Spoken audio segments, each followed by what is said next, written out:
साहिब जी। सतनाम धन वाहिगुरु साहिब जी।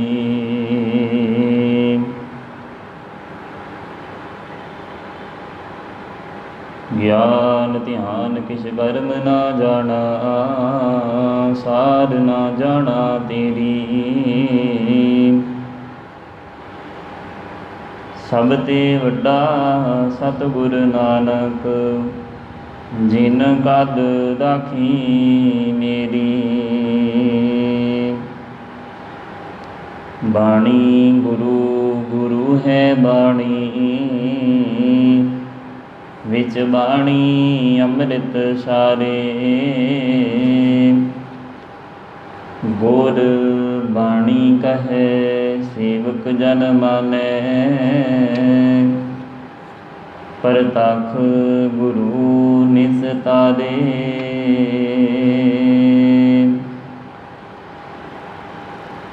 एक ओंकार सतनाम,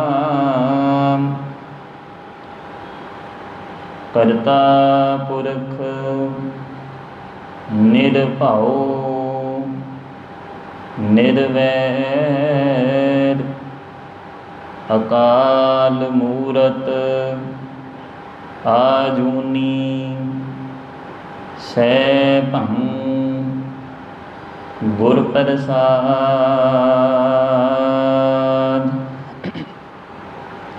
वाहिगुरु जी का खालसा, वाहिगुरु जी की फतेह।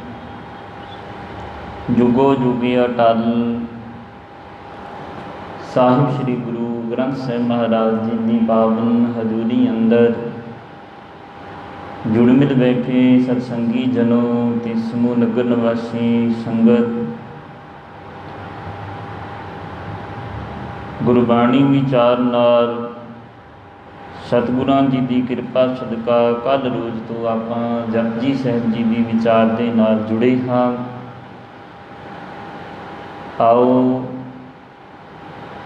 अज दियां जो विचारां हन, जो सतगुरु गुरु नानक देव पातशाह जी अपनी पावन बाणी दे विच जो अरमता दा शब्द है, जिसनों असीं मूल मंत्र आखदे हाँ, आओ उहदी विचार दे नाल जुड़िए। विचार आरंभ करन तो पहला गुरु चरनां दे विच सीस नवाउंदियां, रचना पवित्र करदियां गज के फतेह बुलाओ। आखो जी वाहिगुरु जी का खालसा, वाहिगुरु जी की फतेह। पावन बाणी की आरंभता साहिब श्री गुरु नानक देव पातशाह जी ने एक दे नाल कीती है, ते आप जी ने हुणे शब्द सरन किया है एक ओंकार। इस पावन शब्द के तीन हिस्से हैं, एक ओम ते कार, ते इहदा पाठ है जिहड़ा एक ओंकार के रूप दे विच करना है। ते सतगुरु जी सानू समझाउण दा यतन करते हैं, जिवें कल विचार कीती सी कि यह पावन शब्द जिसनों असीं मूल मंत्र आखदे हाँ, इस समुचे गुरु ग्रंथ साहिब जी के अंदर 525 वारी आया है। पूर्ण रूप दे विच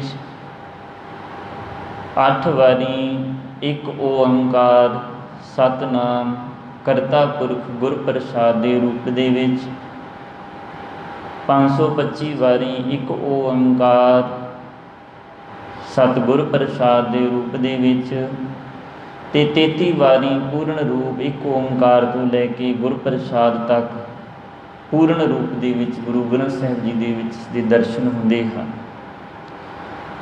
ते सतगुरु जी आखदे हैं एक दा अर्थ है कि परमात्मा एक है। इस करके गुरु नानक देव पातशाह जी ने जिहड़ा एक वरतिया है वो गिणती वाला वरतिया है। नहीं तो जदों असीं पावन बाणी नूं पढ़दे हाँ तो ਉਹਦੇ ਵਿੱਚ ਇੱਕ ਦੇ ਕਈ अर्थ निकलते हैं। एक दाते ਇੱਕ ਭਿਖਾਰੀ ਜੀ। ਇੱਥੇ ਇੱਕ ਦਾ ਅਰਥ ਬਹੁਤਾਤ ਦੇ ਵਿੱਚ ਹੈ, ਬਹੁਤਾ ਹੈ। ਇੱਕ ਦਾ ਅਰਥ ਹੈ ਕਈ ਭਿਖਾਰੀ ਹਨ, ਕਈ ਦਾਤੇ ਹਨ, ਤੇ ਸਭ ਤੇਰੇ ਚੋਜ ਵਿਡਾਣਾ। ਇਹ ਪਰਮਾਤਮਾ ਤੇਰੇ ਚੋਜ ਹਨ, ਤੇਰੇ ਕਰਤੱਵ ਹਨ। ਤੇ ਜਿਹੜਾ ਗੁਰੂ ਨਾਨਕ ਦੇਵ ਪਾਤਸ਼ਾਹ ਜੀ ਨੇ ਇੱਕ ਵਰਤਿਆ, ਉਹ ਗਿਣਤੀ ਵਾਲਾ ਵਰਤਿਆ, ਤੇ ਉਸ ਇੱਕ ਦਾ ਅਰਥ ਹੈ ਕਿ ਇੱਕ ਪਰਮਾਤਮਾ ਇੱਕ ਹੈ। ਹੁਣ ਕਿਸੇ ਨੇ ਵੀ ਗੱਲ ਕੀਤੀ ਹੈ, ਜੇ ਅਸੀਂ ਹੋਰ ਮਤ ਦੀ ਗੱਲ ਕਰੀਏ ਤੇ ਉਹਦੇ ਵਿੱਚ ਹਿੰਦੂ ਮਤ ਦੇ ਵਿੱਚ ਇੱਕ ਦੀ ਗੱਲ ਨਹੀਂ ਆਉਂਦੀ, ਉੱਥੇ ਅਨੇਕਤਾ ਦੀ ਗੱਲ ਆ ਜਾਂਦੀ ਹੈ, ਕਿਉਂਕਿ ਉੱਥੇ 33 ਕਰੋੜ ਦੇਵਤਿਆਂ ਦੀ ਪੂਜਾ ਕਰਦੇ ਨੇ। ਹੋਰ ਕੋਈ ਵੀ ਧਰਮ ਹੈ, ਉੱਥੇ ਇੱਕ ਦੀ ਪੂਜਾ ਨਹੀਂ ਕੀਤੀ ਜਾਂਦੀ, ਇੱਕ ਤੋਂ ਅਨੇਕਤਾ ਨੂੰ ਮੰਨਿਆ ਜਾਂਦਾ ਹੈ। ਵੱਖ ਵੱਖ ਰੂਪ ਉਸ ਪਰਮਾਤਮਾ ਦੇ ਜਿਹੜੇ ਹਨ ਉਹ ਆਪਣੀ ਕਲਪਨਾ ਦੇ ਦੁਆਰਾ ਪ੍ਰਗਟ ਕੀਤੇ ਜਾਂਦੇ ਹਨ। ਤੇ ਗੁਰੂ ਨਾਨਕ ਦੇਵ ਪਾਤਸ਼ਾਹ ਜੀ ਨੇ ਅਨੇਕਤਾ ਨੂੰ ਇੱਕ ਦੇ ਵਿੱਚ ਦੱਸਦਿਆਂ ਹੋਇਆਂ, ਦਰਸਾਉਂਦਿਆਂ ਹੋਇਆਂ ਆਖਿਆ ਕਿ ਉਹ ਪਰਮਾਤਮਾ ਇੱਕ ਹੈ, ਪਰ ਸਭਨਾਂ ਜੀਵਾਂ ਦੇ ਵਿੱਚ ਬੈਠ ਕੇ ਉਹ ਸਾਰੇ ਸੰਸਾਰ ਦੀ ਜਿਹੜੀ ਕਾਰ ਹੈ ਉਸ ਨੂੰ ਚਲਾ ਰਿਹਾ। ਪਰਮਾਤਮਾ ਦਾ ਜਿਹੜਾ ਨਾਮ ਹੈ, ਹਜ਼ੂਰ ਆਖਦੇ ਇੱਕ ਓਮ। ਓਮ ਦਾ ਅਰਥ ਹੈ ਉਹ ਆਪਣੇ ਆਪ ਤੋਂ, ਉਹਦਾ ਜਿਹੜਾ ਸਰੂਪ ਹੈ ਆਪਣੇ ਆਪ ਤੋਂ ਪੈਦਾ ਹੋਇਆ ਹੈ, ਉਹਦੇ ਵਰਗਾ ਕੋਈ ਦੂਜਾ ਹੈ ਹੀ ਨਹੀਂ। ਪਰਮਾਤਮਾ ਇੱਕ ਹੈ, ਉਹਦੇ ਵਰਗਾ ਕੋਈ ਦੂਜਾ ਨਹੀਂ, ਤੇ ਸਮੁੱਚੇ ਜਗਤ ਦੀ ਜਿਹੜੀ ਕਾਰ ਹੈ ਉਹ ਪਰਮਾਤਮਾ ਹੈ ਜਿਹੜਾ ਉਹ ਚਲਾ ਰਿਹਾ ਹੈ। ਤੇ ਦੂਸਰਾ ਜਿਹੜਾ ਸ਼ਬਦ ਆਉਂਦਾ ਹੈ ਸਤਨਾਮ। ਸਤ ਦਾ ਅਰਥ ਹੈ ਸੱਚਾ, ਸਦੀਵੀ ਹੋਂਦ ਵਾਲਾ। ਉਸ ਪਰਮਾਤਮਾ ਦਾ ਜਿਹੜਾ ਨਾਮ ਹੈ, ਹਜ਼ੂਰ ਆਖਦੇ ਉਹ ਸਦੀਵੀ ਹੋਂਦ ਵਾਲਾ ਹੈ, ਹਮੇਸ਼ਾ ਸਥਿਰ ਰਹਿਣ ਵਾਲਾ ਹੈ। ਕਿ ਉਹ ਜਿਹੜਾ ਪਰਮਾਤਮਾ ਹੈ, ਨਾ ਤੇ ਉਹ ਜੰਮਦਾ ਹੈ, ਨਾ ਮਰਦਾ ਹੈ, ਨਾ ਉਹਦਾ ਕੋਈ ਅੰਤ ਹੈ। ਉਹਦਾ ਨਾਮਣਾ ਹੈ ਜਿਹੜਾ ਉਹ ਸਦੀਵੀ ਹੋਂਦ ਵਾਲਾ ਹੈ, ਸਤਨਾਮ ਹੈ। ਸਤਨਾਮ ਦਾ ਉਸ ਪਰਮਾਤਮਾ ਦਾ ਜਿਹੜਾ ਨਾਮ ਹੈ ਜਿਹੜਾ ਉਹ ਸੱਚਾ ਹੈ, ਹਜ਼ੂਰ ਸਮਝਾਉਣ ਦਾ ਯਤਨ ਕਰਦੇ ਨੇ।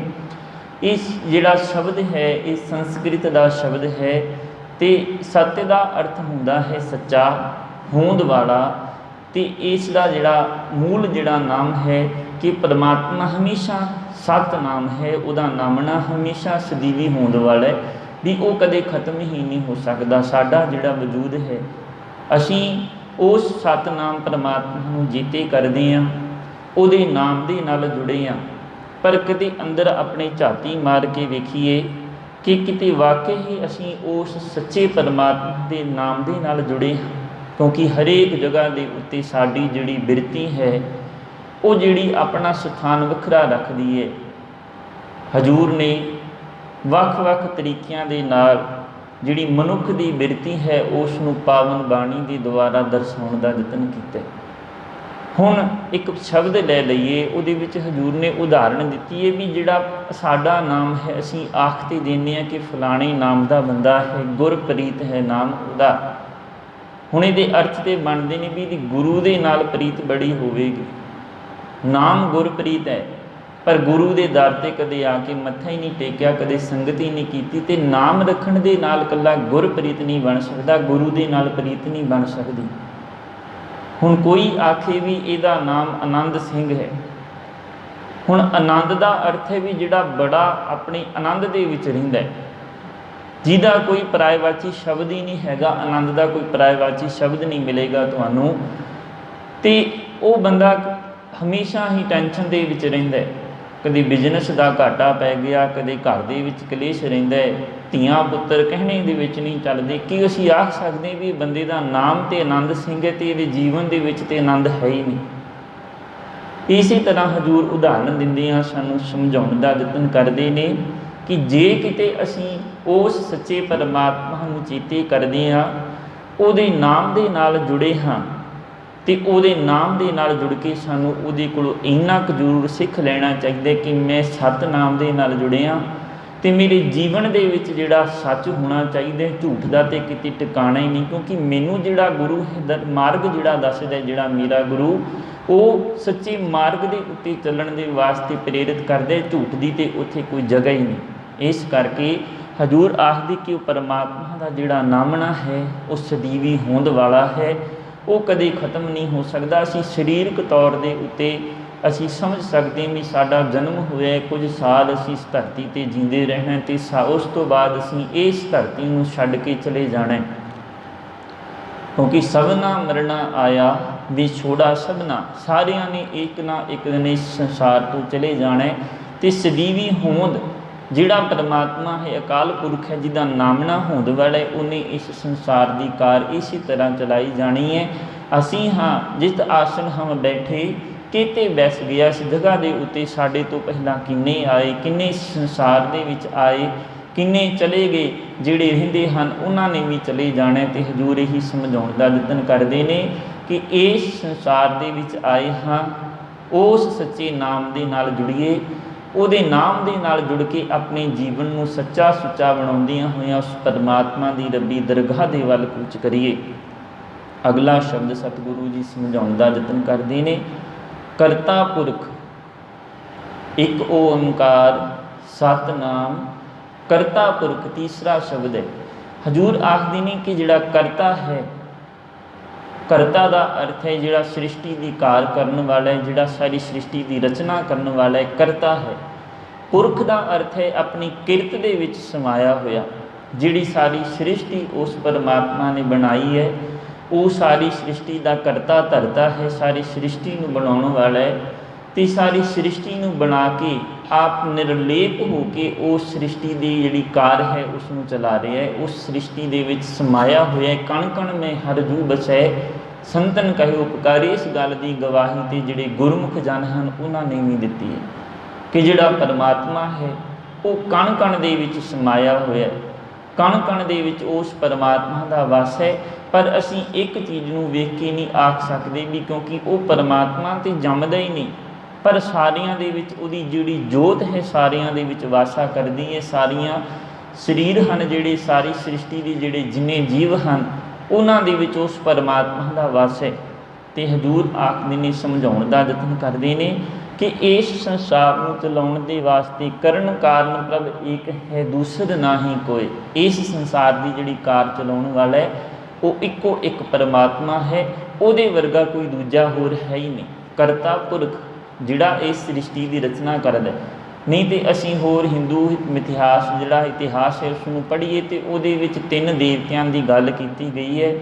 सब तो पहला है जिहड़ा ब्रह्मा है कहंदा जिहड़ा संसार की उत्पत्ति करदा है, उस तो बाद विष्णु है जिहड़ा संसार के कार विहार करदा है, जिहड़ा रिजक दिंदा है, जिहड़ा भोजन दिंदा है। तो तीसरा देवता है शिव जी जिहड़ा जीवां नूं मारन की जिहदी ड्यूटी है। ये तीन देवते हैं, पर इत्थे जदों गुरमत नूं असीं पढ़दे हां तो इहदे विच इक्को एक वो परमात्मा है, वो परमात्मा अकाल पुरख जिहड़ा सृष्टि की रचना करने वाला है, सारी सृष्टि नूं रिजक देने वाला है। तो अखीर दे विच इस सृष्टि की जिहड़ा वो नाश करने वाला भी वो परमात्मा है। भाव कि संसार तो जिहड़े कूच कर जाते हैं उन्होंने मारन वाला जीवां नूं मारन वाला भी वो परमात्मा आप है।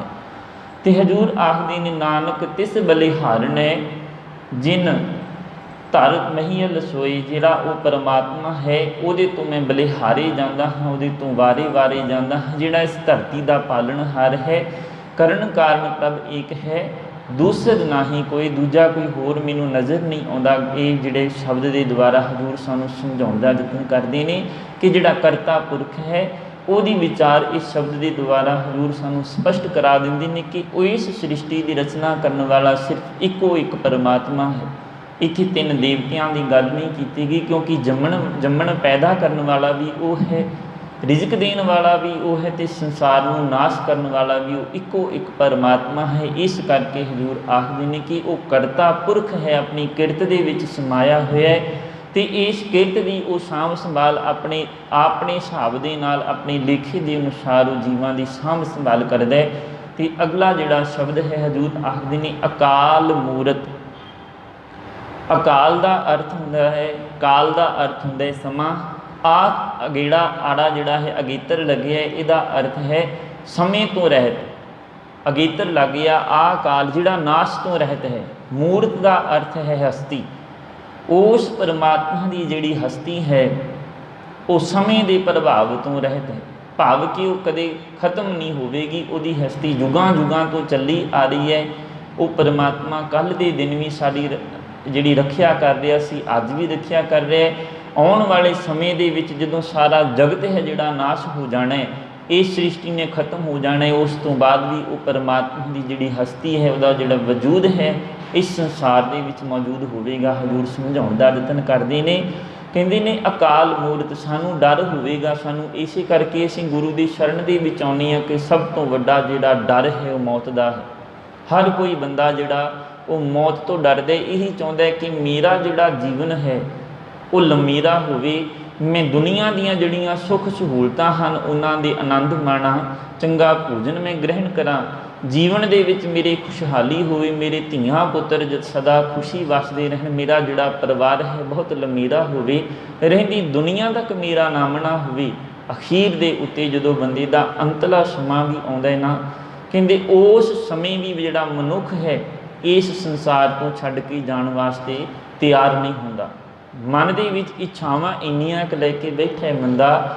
ਹਜ਼ੂਰ ਪਾਵਨ ਬਾਣੀ ਦੇ ਅੰਦਰ ਸਮਝਾਉਣ ਦਾ ਯਤਨ ਕਰਦੇ ਨੇ ਕਿ ਜਿਹਨੂੰ ਪਤਾ ਲੱਗ ਗਿਆ ਕਿ ਮੇਰਾ ਸਮਾਂ ਨੇੜੇ ਆ ਗਿਆ, ਮੈਂ ਹੁਣ ਨਹੀਂ ਬਚਣਾ, ਜਾਂ ਮੈਂ ਹੁਣ ਸੰਸਾਰ ਤੋਂ ਕੂਚ ਕਰਕੇ ਚਲੇ ਜਾਣਾ ਹੈ, ਕਿਉਂਕਿ ਮੇਰਾ ਜਿਹੜਾ ਸਮਾਂ ਹੈ ਸਮਾਪਤ ਹੋ ਗਿਆ। ਕਹਿੰਦੇ ਉਹ ਤਾਂ ਖੁਸ਼ੀ ਖੁਸ਼ੀ ਆਪਣੀ ਜਿਹੜੀ ਮੌਤ ਹੈ ਵਾਹਿਗੁਰੂ ਵਾਹਿਗੁਰੂ ਕਰਦਾ, ਉਸ ਨੂੰ ਪ੍ਰਵਾਨ ਕਰ ਲੈਂਦਾ।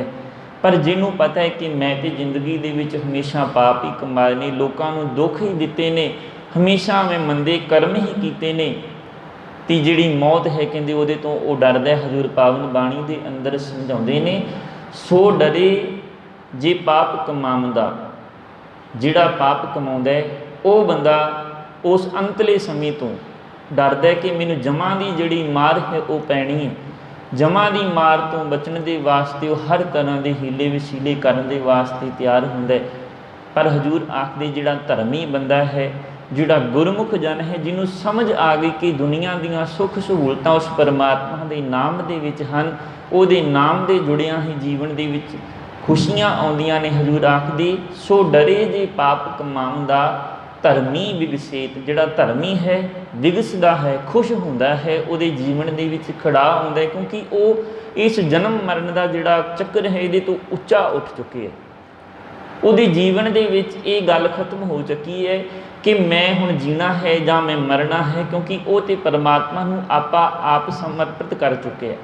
ਉਹ ਗੁਰੂ ਦੀ ਸ਼ਰਨ ਦੇ ਵਿੱਚ ਆ ਗਿਆ, ਨੂੰ ਗੁਰਮਤਿ ਦੀ ਸੋਝੀ ਪੈ ਗਈ ਹੈ ਕਿ ਹੁਣ ਮੈਂ ਚਾਹੇ ਮੈਨੂੰ ਮੌਤ ਵੀ ਆ ਜਾਵੇ, ਮੈਨੂੰ ਉਸ ਦਾ ਡਰ ਨਹੀਂ। ਉਹਦੇ ਮੁਖੜੇ ਦੇ ਉੱਤੇ ਖੜਾਅ ਹੁੰਦਾ ਹੈ।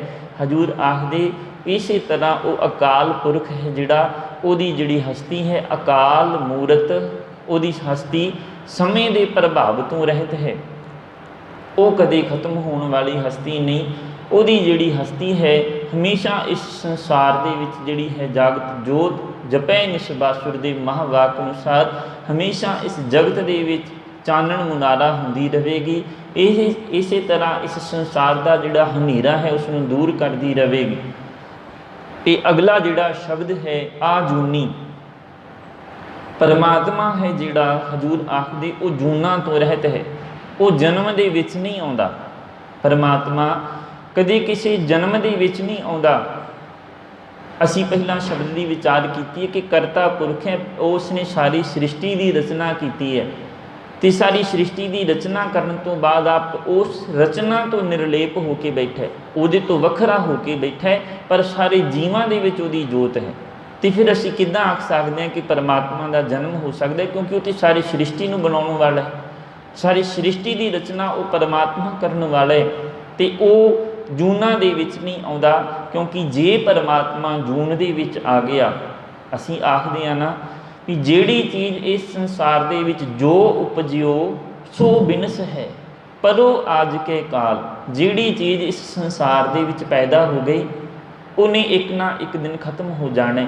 ਅੱਜ ਨਹੀਂ ਤਾਂ ਕੱਲ੍ਹ ਉਹਨੇ ਖਤਮ ਹੋ ਹੀ ਜਾਣਾ, ਚਾਹੇ ਉਹ ਕੋਈ ਬੰਦਾ ਹੈ, ਚਾਹੇ ਕੋਈ ਜੀਵ ਹੈ, ਚਾਹੇ ਕੋਈ ਵਣਸਪਤੀ ਹੈ, ਜਾਂ ਸੰਸਾਰ ਦੀ ਹੋਰ ਕੋਈ ਵੀ ਜਿਹੜੀ ਚੀਜ਼ ਆਕਾਰ ਦੇ ਵਿੱਚ ਆ ਗਈ, ਉਸ ਨੇ ਇੱਕ ਨਾ ਇੱਕ ਦਿਨ ਇਸ ਸੰਸਾਰ ਤੋਂ ਨਸ਼ਟ ਹੋ ਜਾਣਾ। ਅਤੇ ਹਜ਼ੂਰ ਸਮਝਾਉਣ ਦਾ ਯਤਨ ਕਰਦੇ ਵੀ ਜੇ ਉਹ ਪਰਮਾਤਮਾ ਜੂਨਾਂ ਦੇ ਵਿੱਚ ਆ ਗਿਆ, ਉਹਦਾ ਵਜੂਦ ਸਾਡੇ ਸਾਹਮਣੇ ਆ ਗਿਆ, तो उसने भी फिर एक ना एक दिन खत्म हो जाना है। पर जिहड़ी परमात्मा की हस्ती है तो समय के प्रभाव तो रहते ते अकाल मूरत है, उन्होंने तो कदे मौत है जिहड़ी छू नहीं सकती, मौत उसनों कोह नहीं सकती। हजूर यही समझाउण दा यतन करते हैं कि परमात्मा जूना दे विच नहीं आउंदा, वो जमदा नहीं, वो मरदा नहीं, पर उसका जिहड़ा वजूद है, उसकी जिहड़ी जोत है साडे सारे शरीरां दे विच उसदी जोत है जिहड़ी विच रही है।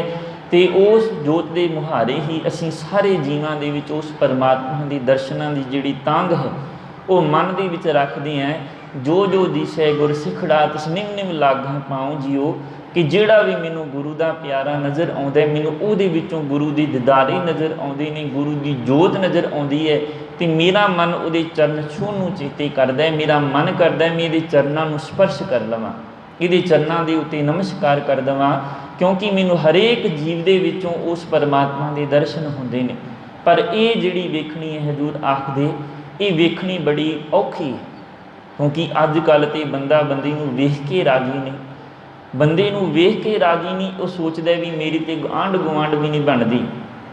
एक छोटी जी उदाहरण के नाल सांझ पावां, एक गवांढी है, दूसरा गवांढी उहदे नाल बड़ी ईरखा करदा है, हर जगह के उत्ते उन्होंने जलील करने के वास्ते तैयार रहिंदा, उहदियां बदखुइयां करदा है, लोकां नूं जा जा के उहदे बारे मंदा आखदा है। पर दूसरा बंदा मन ते नहीं लाउंदा, वो अपने उस परमात्मा की रंगत दे विच रंगिया होया। एक दिन सबब बनता है कि जिहड़ा गवांढी है उहदा बच्चा बीमार हो जाता है, वो घर दे विच नहीं, माता कल्ली है, तो जिहदियां बदखुइयां करदा है, जिहदे बारे गल्लां बातां करदा है, चुगलियां करदा है, वो जिवें ही वेखदा है कि माता कल्ली है, बच्चा बीमार है, उन्होंने गड्डी दे विच पाउंदा है, हस्पताल ले जांदा है, तो उत्थे जो भी खर्चा हुंदा है अपने पल्लों करदा है, उस बच्चे की जान बचा दिंदा है। तो जदों वो बंदा दूसरा शामी परत के घरे आउंदा है, तो उहदे सामने खड़ा होकर आखदा है भी तेरा किवें दा मन है, मैं तो हर जगह के उत्ते तैनूं जलील किया, हर जगह के उत्ते तेरियां बदखुइयां कीतियां, हर जगह के उत्ते मैं तेरे नाल माड़ा सलूक किया, तेरे मन दे विच एक बार भी नहीं आया भी मैं इहदे तो हुण बदला लवां। तो जिहड़ा सामने वाला गुरमुख सी वो आखदा भी मेरे मन दे विच ते विचार ही नहीं आई, क्योंकि मैं तो सारियां दे विच उस परमात्मा की जोत नूं वेखदा, हर रोज़ मैं तैनूं तकदा, तेरे विच मैनूं रब नज़र आउंदा है। इस तरह तेरे पुत्र नूं जदों वेखिया वो बीमार सी, मैनूं उस परमात्मा की दीदारे हुए, उस परमात्मा के वल्लों मैनूं प्रेरित किया गया। मैं जदों दरवाज़ा खोलदा तो तेरा सामने घर है, मैनूं हर रोज़ तेरे दीदारे हुंदे ने, तो किवें मैं समझ लवां भी मैं तो सारियां दे विच उस परमात्मा की जोत जिहड़ी चलदी है, जिहड़ी जोत जग रही है, मैं तो उहदे दीदारे करना। मेरे मन दे विच ते ये ईरखा वाला भाव है जिहड़ा ये कदे पैदा ही नहीं होया। हजूर आखदे उस तरह इस परमात्मा की बनाई हुई रंगत है, जिमें दी जिसे की दृष्टि वेखण दी हो जाती है, उन्होंने उवें दा नज़र आना शुरू हो जाता है। जे किसी बंदे प्रति माड़ी उहदी सोचनी होवे तो मन दे विच माड़े ख्याल आने शुरू हो जाते हैं, तो जे किते उहदी सोचनी चंगी होवे तो चंगे ख्याल मन दे विच घर कर जाते हैं। इस तरह हजूर समझाउण दा यतन करते हैं। आ जूनी परमात्मा जूना तो रहत है, वो जन्म दे विच नहीं आउंदा, वो जमदा नहीं, वो मरदा नहीं। अगला शब्द है सहभंग। सहभंग का अर्थ है अपने आप तो होने वाला, उहदा प्रकाश अपने आप तो होया, उन्होंने कोई पैदा करने वाला नहीं। कि पहला शब्द की विचार की परमात्मा जूना दे विच नहीं आउंदा, क्योंकि उहदा कोई माता नहीं, कोई उहदा पिता नहीं। ये अगले शब्द के विच हजूर ने समझाया सहभंग। ये अर्थ हैं जिहड़े हजूर आखदे वो अपने आपे तो पैदा होया, उन्होंने कोई पैदा करने वाला नहीं, भाव कि उन्होंने कोई जन्म नहीं दे सकता। उहदा जिहड़ा स्वरूप है, वजूद है, अपने आपे तो पैदा होया, तो सारे जीवां दे विच उहदी जिहड़ी जोत है वो वरत रही है। तो हजूर अगले शब्द दे विच समझाउण दा यतन करते हैं गुर प्रसाद। तो गुरु के प्रसाद दे नाल, प्रसाद का अर्थ है कृपा। गुरु की कृपा के द्वारा जिहड़ा एक ओंकार की कृपा के नाल जिहड़ा वो परमात्मा है वो मिलता है, उहदे दीदारे हुंदे हन। जिन्हें भी असी शब्दों की विचार करके आए हाँ, एक ओंकार सतनाम करता पुरख निरभव निर्वैर अकाल मूरत आजूनी सहभंग। ਤੇ ਅਖੀਰ ਦੇ ਵਿੱਚ ਹਜ਼ੂਰ ਨੇ ਮੋਹਰ ਲਾ ਦਿੱਤੀ ਗੁਰ ਪ੍ਰਸਾਦ। ਇਹ ਸਾਰਾ ਕੁਝ ਜੋ ਹੈ ਉਸ ਪਰਮਾਤਮਾ ਇੱਕ ਓਂਕਾਰ ਦੀ ਕਿਰਪਾ ਦੇ ਸਦਕਾ, ਗੁਰੂ ਦੇ ਪ੍ਰਸਾਦ ਦੇ ਸਦਕਾ, ਗੁਰੂ ਦੀ ਕਿਰਪਾ ਦੇ ਸਦਕਾ ਸਾਡੀ ਝੋਲੀ ਦੇ ਵਿੱਚ ਪੈਂਦਾ ਹੈ। ਤੇ ਇਸ ਨੂੰ ਪਾਉਣ ਦੇ ਵਾਸਤੇ ਹਜ਼ੂਰ ਆਖਦੇ ਨੇ ਕਿ ਜੀਵਨ ਦੇ ਵਿੱਚ ਤਾਂਘ ਹੋਣੀ ਚਾਹੀਦੀ ਹੈ, ਉਸ ਪਰਮਾਤਮਾ ਦੇ ਨਾਮ ਦੇ ਨਾਲ ਜੁੜਨਾ ਚਾਹੀਦਾ ਹੈ। ਤੇ ਅਗਲਾ ਜਿਹੜਾ ਸ਼ਬਦ ਹੈ, ਇਸ ਤੋਂ ਅੱਗੇ ਜਿਹੜੀ ਬਾਣੀ ਹੈ ਉਸ ਦੀ ਆਰੰਭਤਾ ਹੁੰਦੀ ਹੈ ਤੇ ਬਾਣੀ ਦਾ ਨਾਮ ਹੈ ਜਪ। ਉਸ ਜਪ ਦੇ ਅੱਗੇ ਵੀ 2 ਡੰਡੀਆਂ ਲੱਗੀਆਂ ਨੇ ਤੇ ਪਿੱਛੇ ਵੀ 2 ਡੰਡੀਆਂ ਲੱਗੀਆਂ ਨੇ। ਜਦੋਂ ਗੁਰਬਾਣੀ ਦੀ ਕਿਸੇ ਪੰਕਤੀ ਦੀ ਜਾਂ ਬਾਣੀ ਦੀ ਆਰੰਭਤਾ ਹੁੰਦੀ ਹੈ ਜਾਂ ਉਹਦੀ ਸੰਪੂਰਨਤਾ ਹੁੰਦੀ ਹੈ ਤੇ ਉਹਦੇ ਅੱਗੇ ਵੀ 2 ਡੰਡੀਆਂ ਲਗਾਈਆਂ ਜਾਂਦੀਆਂ ਨੇ ਤੇ ਪਿੱਛੇ ਵੀ 2 ਡੰਡੀਆਂ ਲਗਾਈਆਂ ਜਾਂਦੀਆਂ ਨੇ। ਗੁਰਪ੍ਰਸਾਦ ਤੱਕ ਜਿਹੜਾ ਗੁਰਬਾਣੀ ਦਾ ਮੂਲ ਮੰਤਰ ਹੈ ਉਹਦਾ ਜਾਪ ਗੁਰਪ੍ਰਸਾਦ ਤੱਕ ਹੈ। ਪਰ ਕਈ ਭੁਲੇਖੇ ਦੇ ਵਿੱਚ ਇਹਦਾ ਜਿਹੜਾ ਜਾਪ ਹੈ ਉਹ ਜਪ ਆਦਿ ਸੱਚ ਜੁਗਾਦ ਸੱਚ ਹੈ ਭੀ ਸੱਚ ਨਾਨਕ ਹੋਸੀ ਭੀ ਸੱਚ ਤੱਕ ਕਰਦੇ ਨੇ। ਪਰ ਜਿਹੜਾ ਆਦਿ ਸੱਚ ਜੁਗਾਦ ਸੱਚ ਹੈ ਭੀ ਸੱਚ ਨਾਨਕ ਹੋਸੀ ਭੀ ਸੱਚ ਹੈ, ਇਹ ਸ਼ਲੋਕ ਹੈ ਪਾਵਨ ਬਾਣੀ ਦੇ ਅੰਦਰ। 2 ਸ਼ਲੋਕ ਹਨ, ਇੱਕ ਆਰੰਭਤਾ ਦੇ ਵਿੱਚ ਆਉਂਦਾ ਹੈ ਤੇ ਇੱਕ ਅਖੀਰ ਦੇ ਵਿੱਚ ਪਵਨ ਗੁਰੂ ਪਾਣੀ ਪਿਤਾ, ਉਹ ਵਾਲਾ ਜਿਹੜਾ ਸ਼ਲੋਕ ਹੈ। 2 ਸ਼ਲੋਕ 38 ਪੌੜੀਆਂ ਇਸ ਪਾਵਨ ਬਾਣੀ ਦੀਆਂ ਹਨ। ਤੇ ਅੱਜ ਆਪਾਂ ਮੂਲ ਮੰਤਰ ਦੀ ਜਿਹੜੀ ਵਿਚਾਰ ਹੈ ਉਹਦੀ ਸਾਂਝ ਪਾਈ ਹੈ, ਸੌਖੇ ਸ਼ਬਦਾਂ ਦੇ ਵਿੱਚ ਆਪ ਜੀ ਦੇ ਨਾਲ ਸਾਂਝ ਪਾਉਣ ਦੀ ਖੇਚਲ ਕੀਤੀ ਹੈ ਸਤਿਗੁਰਾਂ ਜੀ ਦੀ ਕਿਰਪਾ ਸਦਕਾ। ਸੋ ਉਮੀਦ ਹੈ ਆਪ ਜੀ ਨੂੰ ਸਮਝ ਆਈ ਹੋਵੇਗੀ ਤੇ ਆਪ ਵੀ ਇਸ ਦੇ ਅਰਥ ਘਰ ਜਾ ਕੇ ਮੋਬਾਈਲ ਦੇ ਜ਼ਰੀਏ ਕਿਸੇ ਐਪ ਦੇ ਜ਼ਰੀਏ ਆਪ ਇਸ ਦੇ ਜਿਹੜੇ ਅਰਥ ਹਨ ਉਹ ਪੜ੍ਹ ਸਕਦੇ ਹੋ। ਬਹੁਤ ਹੀ ਸੌਖੇ ਸ਼ਬਦਾਂ ਦੇ ਵਿੱਚ ਗੁਰਬਾਣੀ ਦੀ ਜਿਹੜੀ ਵਿਚਾਰ ਹੈ ਉਹ ਆਰੰਭ ਹੋਈ ਹੈ। ਸੋ ਨਗਰ ਨਿਵਾਸੀ ਸੰਗਤਾਂ ਨੂੰ ਬੇਨਤੀ ਹੈ, ਪਿਆਰ ਸਤਿਕਾਰ ਦਾ ਸਬੂਤ ਦਿੰਦਿਆਂ ਆਪ ਜੀ ਗੁਰੂ ਚਰਨਾਂ ਦੇ ਵਿੱਚ ਹਾਜ਼ਰੀਆਂ ਭਰਨ ਦੀ ਕਿਰਪਾਲਤਾ ਕਰਿਆ ਕਰੋ। ਇਸ ਪਾਵਨ ਬਾਣੀ ਦੀ ਵਿਚਾਰ ਬਹੁਮੁੱਲੀ ਜਿਹੜੀ ਵਿਚਾਰ ਹੈ ਆਰੰਭ ਹੋਈ ਹੈ, ਕਿਉਂਕਿ ਅਸੀਂ ਬਾਣੀ ਰੋਜ਼ ਪੜ੍ਹਦੇ ਹਾਂ, ਰੋਜ਼ ਅਸੀਂ ਬਾਣੀ ਨੂੰ ਪੜ੍ਹਦੇ ਹਾਂ ਪਰ ਇਹਦੇ ਅਰਥਾਂ ਦੇ ਬਾਰੇ ਅਸੀਂ ਜਾਣੂ ਨਹੀਂ। ਸਾਡਾ ਇੱਕੋ ਇੱਕ ਉਪਰਾਲਾ ਹੈ, ਇਹ ਮਕਸਦ ਹੈ ਕਿ ਹਰੇਕ ਨੂੰ ਗੁਰਬਾਣੀ ਦੀ ਸਮਝ ਆਉਣੀ ਚਾਹੀਦੀ ਹੈ, ਕਿਉਂਕਿ ਇਹ ਜਿਹੜੀ ਪਾਵਨ ਬਾਣੀ ਹੈ ਬਹੁਤ ਹੀ ਮਹੱਤਵਪੂਰਨ ਬਾਣੀ ਹੈ। ਕਿਉਂਕਿ ਇਸ ਬਾਣੀ ਦੇ ਦੁਆਰਾ ਸ੍ਰੀ ਗੁਰੂ ਗ੍ਰੰਥ ਸਾਹਿਬ ਜੀ ਦੀ ਆਰੰਭਤਾ ਹੁੰਦੀ ਹੈ, ਸਭ ਤੋਂ ਜਿਹੜੀ ਪਹਿਲੀ ਵਿਸ਼ੇਸ਼ਤਾ ਹੈ। ਦੂਸਰੀ, ਜਦੋਂ ਅਸੀਂ ਨਿਤਨੇਮ ਦੀਆਂ ਬਾਣੀਆਂ ਪੜ੍ਹਦੇ ਹਾਂ ਉਸ ਦੇ ਵਿੱਚ ਵੀ ਸਭ ਤੋਂ ਪਹਿਲੀ ਜਿਹੜੀ ਬਾਣੀ ਹੈ ਉਹ ਜਪਜੀ ਸਾਹਿਬ ਜੀ ਦੀ ਬਾਣੀ ਹੈ। ਉਸ ਤੋਂ ਬਾਅਦ ਜਦੋਂ ਅੰਮ੍ਰਿਤ ਸੰਚਾਰ ਹੁੰਦਾ ਹੈ ਉਹਦੇ ਵਿੱਚ ਵੀ ਸਭ ਤੋਂ 5 ਬਾਣੀਆਂ ਦੇ ਵਿੱਚੋਂ ਪਹਿਲੀ ਬਾਣੀ ਪੜ੍ਹੀ ਜਾਣ ਵਾਲੀ ਜਪਜੀ ਸਾਹਿਬ ਹੈ। ਸੋ ਇਹਦਾ ਇੰਨਾ ਕੁ ਮਹੱਤਵ ਹੈ ਕਿ ਜਿਸ ਨੇ ਜਪਜੀ ਸਾਹਿਬ ਨੂੰ ਸਮਝ ਲਿਆ ਉਸ ਨੂੰ ਗੁਰੂ ਗ੍ਰੰਥ ਸਾਹਿਬ ਜੀ ਦੀ ਸਮਝ ਆਉਣੀ ਸ਼ੁਰੂ ਹੋ ਜਾਵੇਗੀ। ਭਾਵ ਕਿ ਕੇਂਦਰੀ ਭਾਵ ਹੈ ਜਪਜੀ ਸਾਹਿਬ ਗੁਰੂ ਗ੍ਰੰਥ ਸਾਹਿਬ ਜੀ ਦਾ। ਸੋ ਕੱਲ੍ਹ ਤੋਂ ਪਹਿਲੀ ਪੌੜੀ ਦੀ ਵਿਚਾਰ ਆਰੰਭ ਹੋਣੀ ਹੈ। ਆਪ ਸਮੂਹ ਸੰਗਤ ਨੂੰ ਬੇਨਤੀ ਹੈ ਆਪ ਵੀ ਆਉਣਾ ਹੈ, ਬੱਚਿਆਂ ਨੂੰ ਖਾਸ ਕਰਕੇ ਨਾਲ ਪ੍ਰੇਰਿਤ ਕਰਕੇ ਗੁਰੂ ਚਰਨਾਂ ਦੇ ਵਿੱਚ ਲੈ ਕੇ ਆਈਏ, ਕਿਉਂਕਿ ਜਿੰਨਾ ਚਿਰ ਤੱਕ ਅਸੀਂ ਪਨੀਰੀ ਨੂੰ ਨਹੀਂ ਸੰਭਾਲਾਂਗੇ, ਪਨੀਰੀ ਜਿੰਨਾ ਚਿਰ ਤੱਕ ਸੰਭਾਲੀ ਨਹੀਂ ਜਾਵੇਗੀ ਉਹਨਾਂ ਚਿਰ ਤੱਕ ਉਹ ਵੱਡਾ ਦਰਖਤ ਨਹੀਂ ਬਣੇਗੀ।